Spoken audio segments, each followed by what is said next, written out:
আবার জিতবে বাংলা। ভোটাধিকার কেড়ে নিয়ে মানুষকে বিভ্রান্ত করে বাংলা দখল করা যাবে না।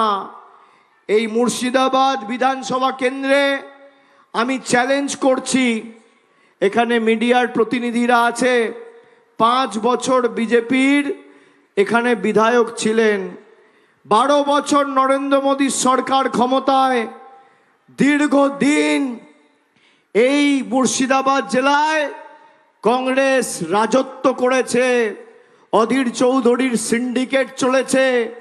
একদিকে দীর্ঘদিন কংগ্রেস সরকার যখন ক্ষমতায় ছিল তাদের রিপোর্ট কার্ড, 12 বছর মোদির রিপোর্ট কার্ড, বনাম অন্যদিকে মমতা বন্দ্যোপাধ্যায়ের 15 বছরের রিপোর্ট কার্ড নিয়ে যদি কেউ মানুষকে তথ্য পরিসংখ্যান দিয়ে মানুষকে রিপোর্ট কার্ড তৈরি উপস্থাপন করতে পারে, আমি চ্যালেঞ্জ নিয়ে বলছি, মঞ্চ বাঁধুন, সময় ঠিক করুন, জায়গা ঠিক করুন, একদিকে আপনারা থাকবেন, একদিকে আমি থাকব।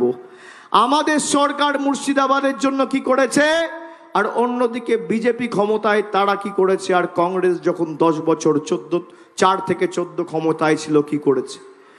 যদি 10-0 গোল দিয়ে মাঠের বাইরে বার করতে না পারি, আমার নাম অভিষেক বন্দ্যোপাধ্যায় নয়। আমি তথ্য নিয়ে এসছি, এখানে বাংলা আবাস যোজনায় গত 2 বছরে মুর্শিদাবাদ জেলায় 2,05,000 গরিব মানুষকে কেন্দ্র সরকারের কোনো সাহায্য ছাড়া বাড়ির টাকা দিয়েছে আমাদের সরকার। লক্ষ্মীর ভাণ্ডার মায়েরা প্রায় 93,000 মহিলা, খালি মুর্শিদাবাদ বিধানসভা জেলা নয়, মুর্শিদাবাদ বিধানসভা থেকে 93,000 মহিলা, আর মুর্শিদাবাদ জেলা থেকে 20 লক্ষ মহিলা প্রতি মাসে লক্ষ্মীর ভাণ্ডার পাচ্ছেন। যুবসাথী 27,000 যুবক যুবতী যুবসাথীতে টাকা পেয়েছেন। আমাদের সরকারের অঙ্গীকার, আমাদের দলের প্রতিশ্রুতি, মমতা বন্দ্যোপাধ্যায় যতদিন থাকবে আপনাদের লক্ষ্মীর ভাণ্ডার কেউ বন্ধ করতে পারবে না, আপনারা আজীবন লক্ষ্মীর ভাণ্ডার পাবেন। 2, মুর্শিদাবাদ জুড়ে যত বাড়ি আছে প্রত্যেকটা বাড়িতে আগামী 5 বছরের মধ্যে নলবাহিত পানীয় জলের সুব্যবস্থা আমাদের সরকার করে দেবে, কেন্দ্র সরকার টাকা দিক আর না দিক। 3, দুয়ারে মুর্শিদাবাদ বিধানসভার ক্ষেত্রে এখানে যে ব্লক রয়েছে, Murshidabad Jiaganj block, Jiaganj Azimganj town, Murshidabad Lalbagh town, ব্লকে এবং টাউনে আলাদা স্বাস্থ্য শিবির তৈরি করে দুয়ারে স্বাস্থ্য পরিষেবা, আপনাকে উন্নত মানের স্বাস্থ্য পরিষেবা রাজ্য সরকার পৌঁছে দেবে। যেভাবে দুয়ারে সরকার ক্যাম্প হয়েছে, একই আদলে দুয়ারে স্বাস্থ্য শিবির তৈরি হবে আপনাকে পরিষেবা পৌঁছে দেওয়ার জন্য।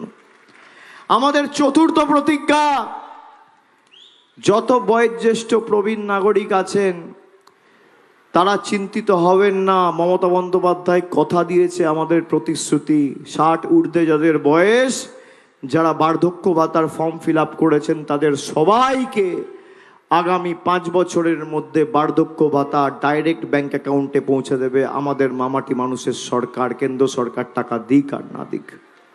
এই আমাদের 4র্থ প্রতিশ্রুতি। আর 5ম, গত 2 বছরে 32 লক্ষ গরিব মানুষকে বাড়ি দিয়েছে। আগামী 5 বছরে মুর্শিদাবাদ জুড়ে যত গরিব মানুষ রয়েছে যারা বাড়ির নিবেদন করেছেন, সবাইকে মাথার উপর পাকা ছাদের ব্যবস্থা করে দেবে আমাদের সরকার, কেন্দ্র সরকার টাকা দিক আর না দিক। এই হচ্ছে 5ম প্রতিশ্রুতি। তাহলে 5টা প্রতিশ্রুতি কি বললাম?